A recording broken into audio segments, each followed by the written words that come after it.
Welcome to the very first Complete Performance Fact or Fiction episode. There is so much information out there about fat loss, weight loss, and muscle building. And for you, that can be downright confusing. My goal is to use these videos to break down some of that information and help you come to know and understand the truth.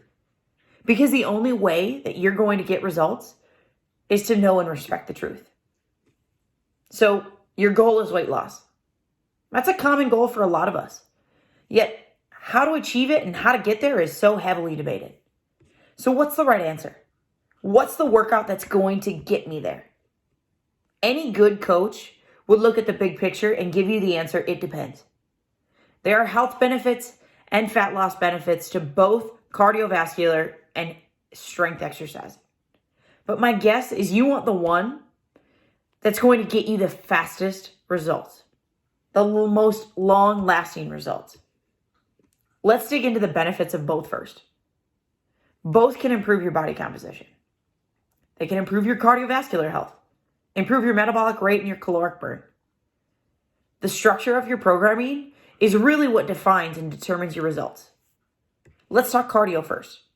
There are two types of cardio, HIIT and LISS. HIIT stands for high intensity interval training. LISS stands for low intensity steady state exercise.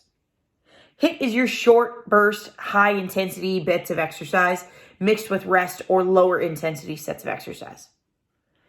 The classes we run at Complete Performance are HIIT style classes where we mix in sets of 20 to 70 seconds of high intensity exercise with 15 to 30 seconds of rest. LISS doesn't alternate between high or low intensity exercise. You stay at a steady state. You stay at one heart rate at one intensity level for a longer duration, 20 to 45 minutes. So which one burns more calories? Has to be HIIT. It's more intense. It's more badass, right? Or maybe it's LISS because it's longer. It takes longer to do. Well, the truth is that they burn about the same amount of calories. HIIT is more intense. It gives you that EPOC effect, that exercise, that post-exercise oxygen consumption effect. So you burn more calories after a session. That's not done in LISS. However, alternating between those high and low sets really balances out when you compare it to LISS. If you choose to lose weight or change your body composition through cardio work, then you can either do it with HIIT or LISS. But effectiveness isn't the only thing to consider. Both HIIT and LISS have their pros and cons that may settle this as the debate of which one's right for you. HIIT is more time efficient. It's shown to reduce your appetite. It's shown to improve your blood glucose levels, to increase blood lactate, and reduce ghrelin, which is the hunger hormone. However, the high intensity, that really strains your nervous system. It leaves and releases stress hormones into your system. It prevents a full recovery because of its level of intensity, and it can put you at a greater risk of injury. LISS won't stress your nervous system as much. It doesn't induce that stress response. It's easier on the muscles and joints. It keeps fresh blood flowing through the system at all times. There's a low risk of injury. But it does take longer. And in this crazy busy lifestyle, that can really hurt your adherence if you have to commit 45 minutes of time in order to see results. So we've broken them both down. We haven't even touched resistance training yet. HIIT or LISS might sound like the perfect option for you and your weight loss goals, but there's one big thing you need to note about cardiovascular training before you make that decision. Your body is highly adaptable to cardiovascular training. The more your body adapts to cardio, the more efficient it becomes. The more efficient it becomes, the less energy you expend. And the less energy you expend, the less calories you burn. That means if you want to see continued results in cardiovascular training, then you have to continue to add minutes onto that long duration. You have to add sets into those high intensity workouts. And that's not necessarily time efficient or fun. It's not something that leads to a boost in adherence. So let's get into resistance training. There aren't too many who wouldn't benefit from resistance training. And some research goes as far to say that strength training is the basis for all physical abilities, including cardiovascular endurance.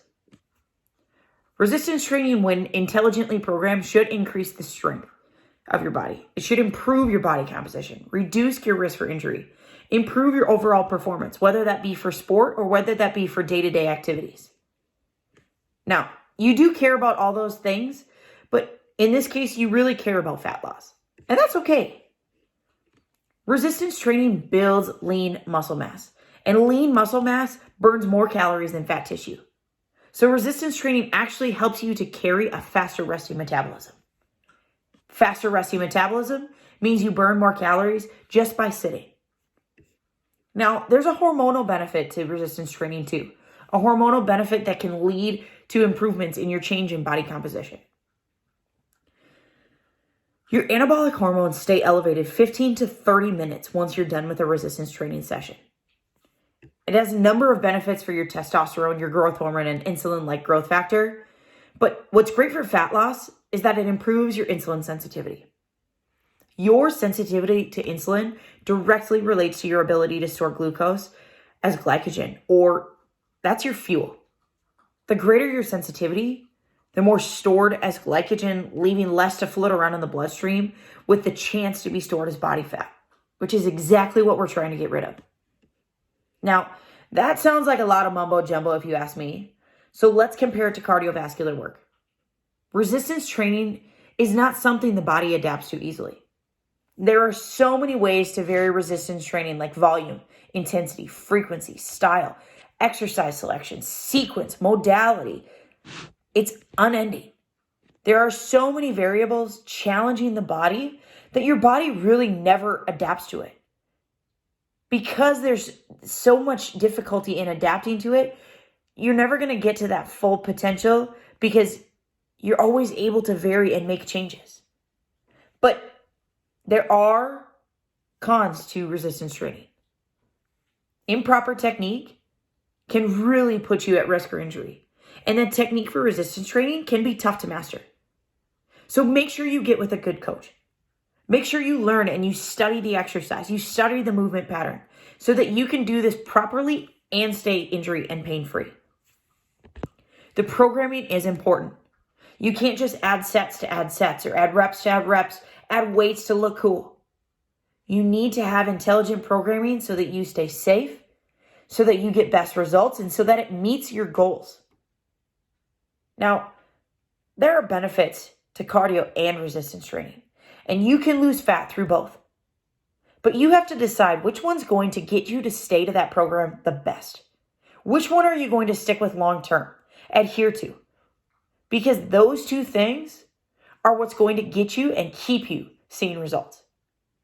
Pick the one that fits your preference. If you hate lifting weights, then find a way to use cardio to lose weight.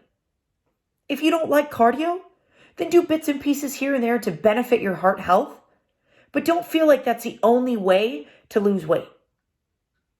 You can have sustainable results with either one of these. Pick which one works for you, weigh the pros versus the cons, and find a coach to help you set up the right program for you.